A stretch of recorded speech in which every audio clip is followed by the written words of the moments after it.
Hello and welcome to episode 326 of Sutton Impact Family Style. I'm Jason. I'm Bill, and I guess we're going to start with a little NBA talk. Victor Wembanyama made his much anticipated NBA debut Friday night. Yeah. And I think he had, 13 points today?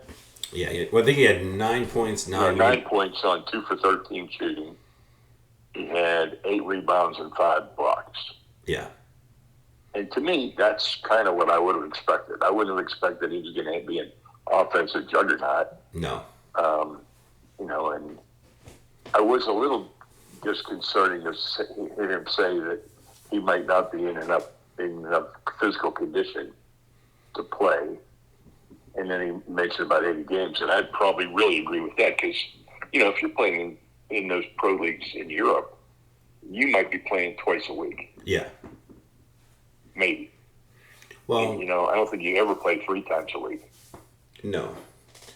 And given San Antonio's history and sort of being one of the forefathers of the rest management, load management movement, most people already predicted Victor's going to play like 55, 60 games. Like at most 65, so he's available for Rookie of the Year, but I'm not even sure if that's something they're really concerned about.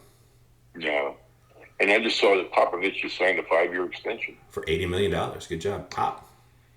Good job, Pops. And it tells me also that he's figuring he's going to win an NBA championship within 5 years. Yeah. And as we spoke about, NBA heads are all about Summer League, right? The hardcore deep people.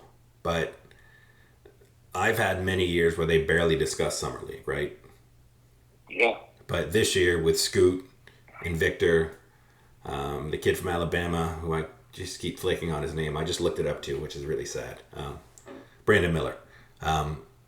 With it being such a high-profile draft that, we're getting extended summer, like besides the motivation of the people, you've got, I think more national attention on, everything. Like I said, Britney Spears, and whatever happened in that weird exchange, tried to talk to Victor Wembanyama.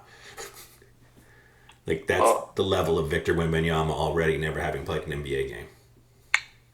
Here's what I'm going to attribute it to. I'm going to attribute it to the fact that the NFL made itself a 365 league. Yeah. And they did all this coverage coming in, all these stories and everything. And everybody else now is trying to figure out how they can create these mini seasons like the NFL has done. Now, is it a good strategy or bad strategy? It's probably a good strategy.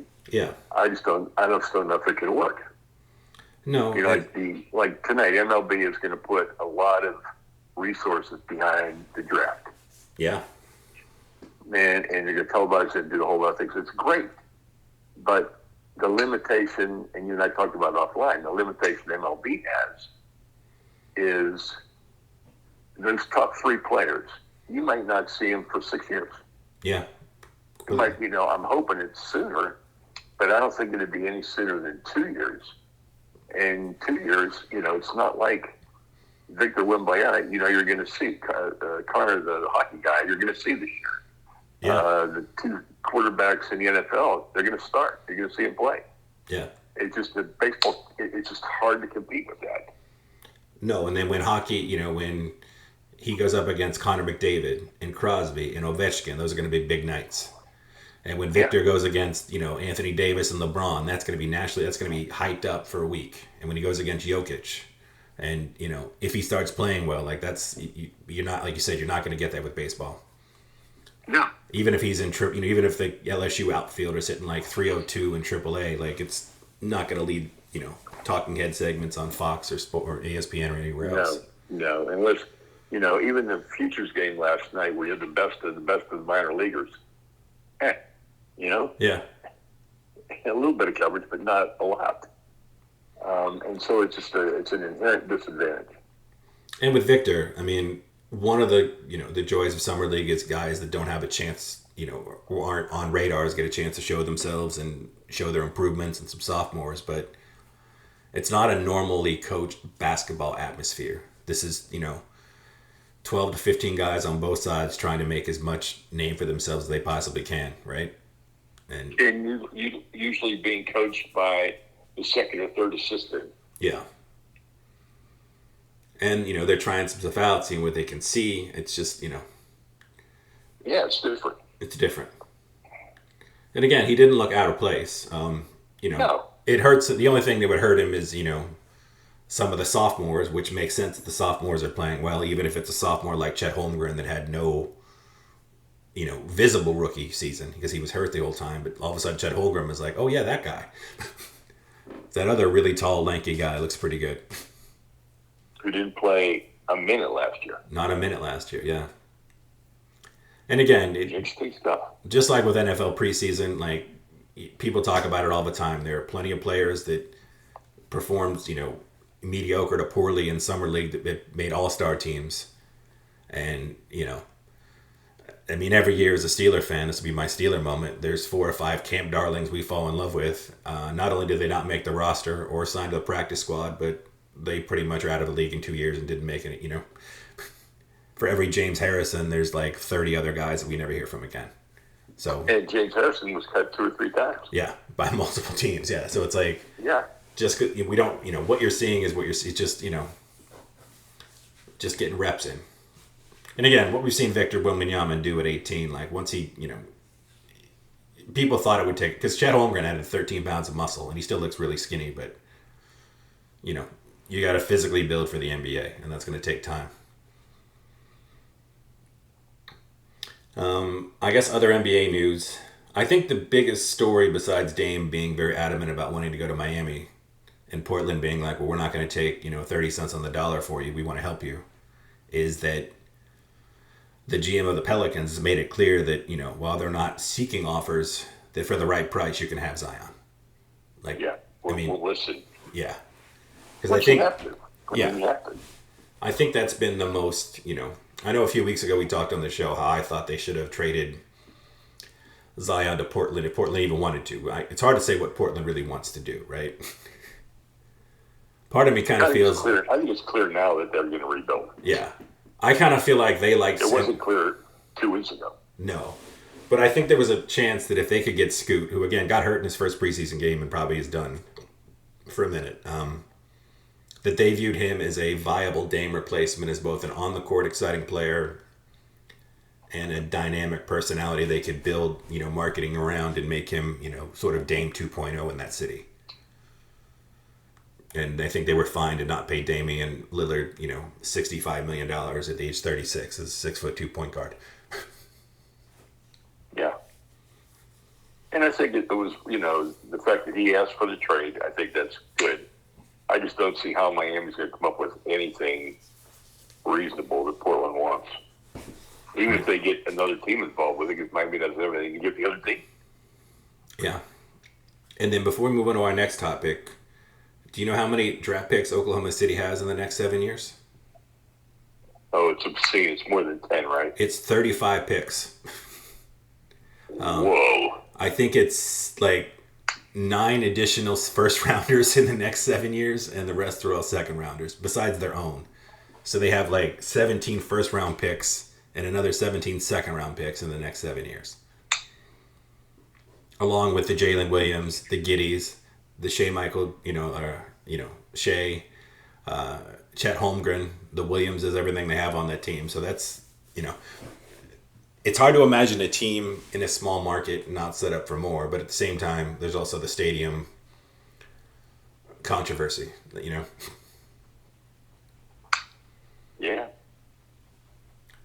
And being a small market, you got to wonder would they, if they're not going to sign all the guys. Maybe Miami makes a trade with them and gets a bunch of those picks and sends them off to Portland. Yeah. That's what I'm thinking. Like, if you're Oklahoma City, like, is there somebody in Miami who you like, because it seems like you could just throw out picks at this point and not even, they just got another second round pick for taking on Patty Mills and then traded Patty Mills and got another pick to bring him with the 35, which is just, even in video games, I've never had that many picks.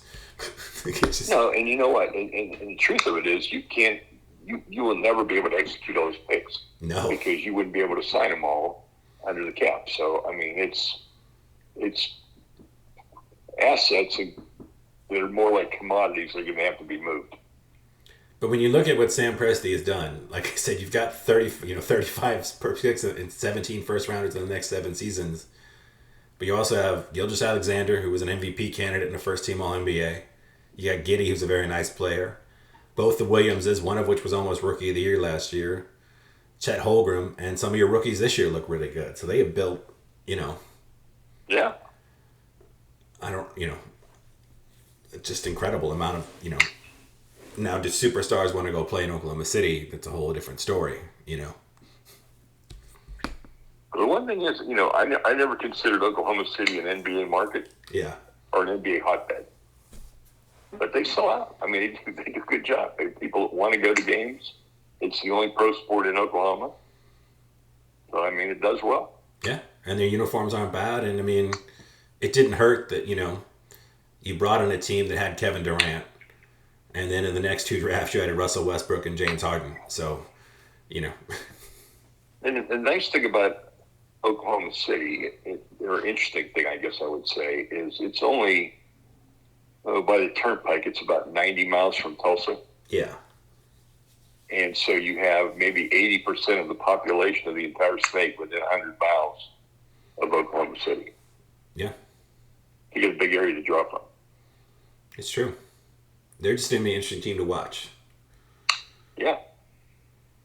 And I guess you want to talk a little Major League Baseball?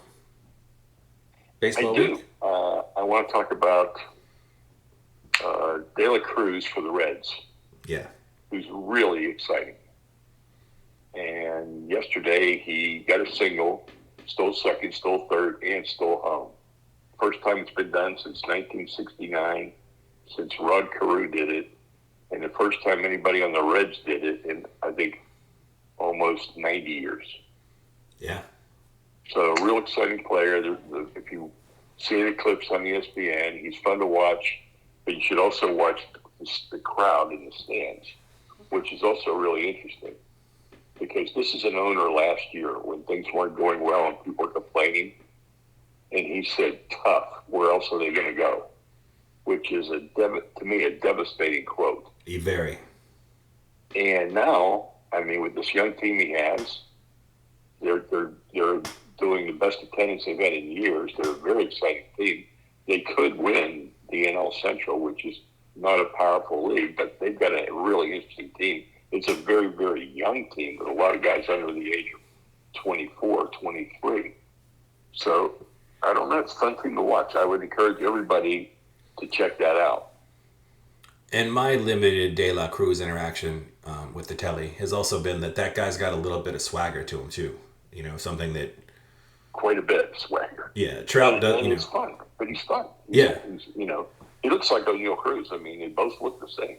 But I feel like that's something, that whenever you talked about, now he's been hurt every year for like the last 6 years. But when Mike Trout was just, the greatest baseball player since, blah, blah, blah. Like, he never had the swagger, which, No. I think as an American athlete, if you want to become transcendent beyond, baseball nerds, like, you need to have that, right? If that's what you want. And Mike Trout made it clear it's not who he was and not what he wanted. No, which is great. I don't think you should force it. But, I mean, if you've got that natural swagger, charisma, like, it's going to go a long way if he can Swagger and charisma sells tickets. Yeah. And, Ohtani doesn't really have it. But he's such a unicorn that he doesn't need it because it's just there. Right. Because of what he does. So he's very, very interesting. He's a story every day.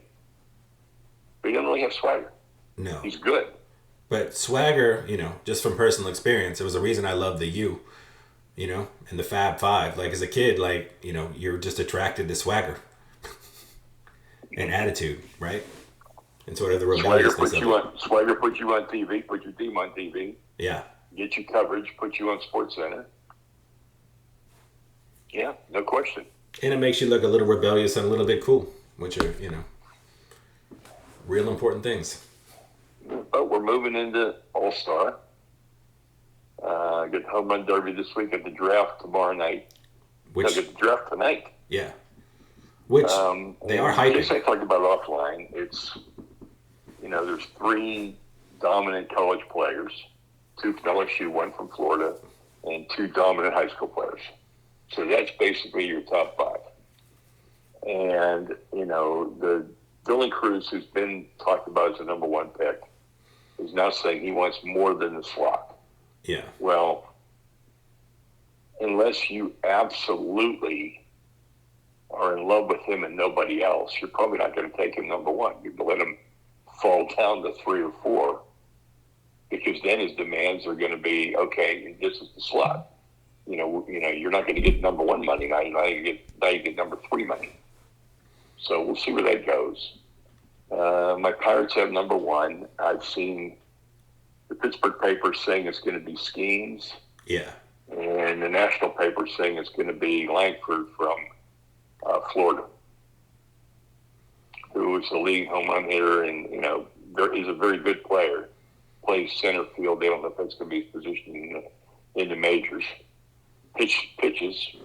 So he's a very viable prospect, but they're thinking that he's the most signable of the top 3, and that's usually what Pittsburgh does, and then allocate their money to try and get some other players. So we'll see.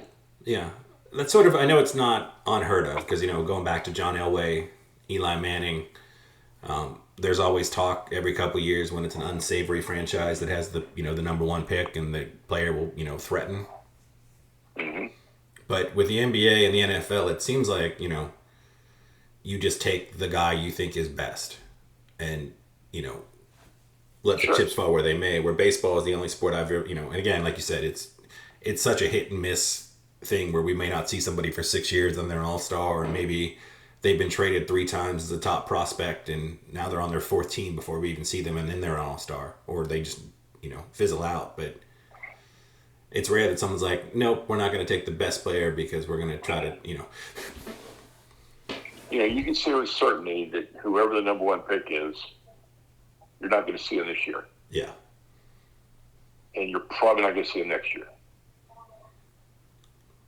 Yeah, and that's and that takes away from the whole thing. Yeah, it's quite odd. I know it is what it is, but yeah, it does make the draft. Like I said, if you're a Spurs fan right now, you're buying your Victor Wembanyama jersey, right? Yeah. In Portland, you've traded in your Dame jersey for a Scoot jersey because you're excited. As a Steeler fan, we're looking at Broderick Jones being the future at left tackle, and Joey Porter Jr. And whereas baseball, it's more of, okay, cool, our guys got this one. Maybe we'll see, like you said, we'll see them in a couple of years, which is, it's a little weird. Yeah, like if they pick Skeens number 1, you're not going to see any Skeens jerseys in PNC Park. No. Because he's not there. Right. And so, unless you really Jones on the minor leagues in the draft, yeah, that's going to be the guy that buys the jersey, and there's not going to be many of those. Or you're an LSU alum who happens to be living in Pittsburgh and is a giant Pirate fan. There you go. I'm not sure what that would be, but yeah. No. Yeah, I think that's most of our sports stuff, because Dalvin Cook has turned down his Miami offer for now. DeAndre Hopkins is still in touch with the Patriots, the Chiefs, and the Bills, but not looking to sign anytime soon. Yeah. Shout out to Ricky Fowler for winning the golf tournament last weekend. I was real happy to see that. Yeah, very much. It's nice. It was even dramatic because he was down 1 stroke going into 18, birdied 18, forced the playoff, but won the first playoff hole. So you go, Ricky. Yeah. What else we got? What else is there? I guess. Oh, what was I gonna? Well, John Wall. Are you going to watch the home run derby? I'll watch the home run. The home run derby. Like I said, I remember when you showed me on ESPN Classic, when they used to do it as a TV show. Yep. Even if you're not a big baseball fan, watching people crush the ball is just fun. Right? You got Pete Alonso, you got Juan Rodriguez, it should be pretty good. Yeah. Oh, I guess one interesting NBA thing is the Magic cut Bol Bol, who I thought showed some promise, and now he might be his son, which would be great for them, right? I think so. Because that was one of the ones where I was like, that's an interesting one for the Magic. The Magic, it seemed like, Bol Bol was a fan favorite and a 7-footer who could shoot. I know he's probably never going to be a superstar, but it seemed like he was a nice guy that fans like coming off the bench. So, yeah, He'll probably never get goldfish commercials though. No, probably not. Yeah, I think sadly we don't really have a lot of. Yeah, I get some entertainment. Okay. I want to talk about. Again, I've been watching The Crowded Room. I've talked about that, but the Lincoln Lawyer debuted, and they dropped the first 5 episodes, and we watched the first 2 on Thursday night or Friday night, and they were outstanding. I mean, talk about 2 episodes that were just unbelievable, leading off to a third. Really, really well done. Michael Connelly is a great writer, Very much so. and he transcends very well to a great screenwriter and advisor. And his characters live, and he got great stories based upon his novels. So I'm real excited to get back into that. Hopefully, watching a couple more episodes tonight. And then, of course, we are now, about 10 days away from Justified, or less than that. Yeah. It's a crazy month because we have Justified. It's Always Sunny is just back for It's Always Sunny fans in its 17th season. And What We Do in the Shadows is coming out with its 5th season next week in July, too. So, it's been very exciting. Good timing. Yeah. I wish I had food moments, but I sadly don't this week. I wish I could say I ate healthy and didn't have any food moments, but that didn't really happen either. Well, all I know is that you sent me that. What was the name of the place in St. Petersburg? It's something Luna, I'll right? look it up. Yeah. That video is the definition of food porn. It looks in like the mozzarella, I don't even know what you call them, like squares. Looked incredible. The Violet Stone. The Violet St. Stone. Petersburg. Yeah. Sounds like a strange name for a pizza place, but where'd you find that video? Was that on On Instagram. Instagram? I'm telling you, it might be the most unbelievable, making me want to go buy it right now. In fact, if I wouldn't have been in New York, where I am now, when I got this from Jason, I would have already been there. Yeah, that's incredible marketing. I was really disappointed because for some reason, my Instagram, I try to keep most of my food, to local places. And not that I don't go back to, I'm not in St. Pete ever at this point. So I saw it and I thought it was a New Orleans restaurant. I was super excited and a little disappointed that I was, automatically sending it to you. Well, I guess it's got some Philadelphia roots because they had a cheesesteak that looked amazing. Yeah. Mozzarella sticks that look better than any mozzarella sticks I've ever seen. And all the pizzas are well done and have kind of a bready texture. And they look amazing. Yeah, they look So phenomenal. I'm definitely that's going to be one of our food moments in the next couple of weeks when I make it to this place. Yeah, like I said, as soon as I saw it, I was like, that place looks incredible. And I'm very jealous that I will not be eating there anytime soon. And hopefully it lives up to the hype. Yeah, and I saw that they said the Philly influence, and the Philly steak looked like a really good Philly steak. Like It did. Yeah. And the mozzarella sticks reminded me of that place we used to go to that had all the rare animals that would occasionally end up in their meatballs. It was run by that former. Oh, yeah. Where they were Those were great mozzarella sticks. Big triangles. Yeah, it was like a big triangle. This looks like a big rectangle. But it looks really crispy and, gooey cheese. It looks like it's got the goods. Yep, we're going to check it out. Yeah. And then if you like regular we watched we really liked? I forgot, I do have a great entertainment moment. Let me just pull it up real quick. It's The Haunting of... It's like a Dolores Roach. The Haunting of Dolores Roach.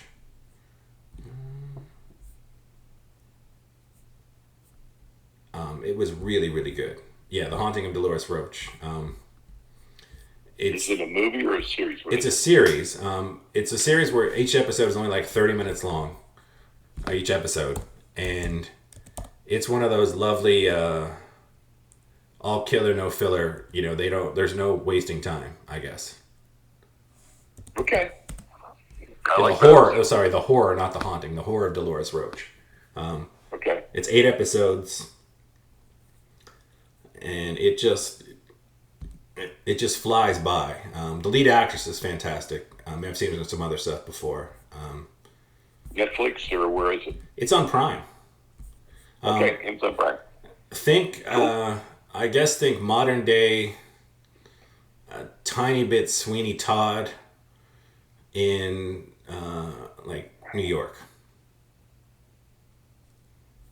was what I would say. All right. But again, like I said, it's one of those shows that like it's 8 episodes, 30 minutes long, and there's no there's not really any side. We're not really dealing with side stories. We're sort of just it's happening at sort of breakneck pace. So I would recommend it. It is a little gruesome at times. If that's that would be my one caveat for our audience. If they're if they're a little squeamish, it may not be for you. It's not a lot, but when they do show the gore, it's pretty gross. Okay. And scarily well done for whatever that's worth. All right. All right, everybody. Have a good week. Yeah. And we'll come up with some unique topics. If you want to tweak my dad with any questions or anything, then now would be the perfect time. Because we'll probably have some... Yeah, we'll do some thematic episodes like we did last summer. Yeah, which I think will be good. All right, so till next week.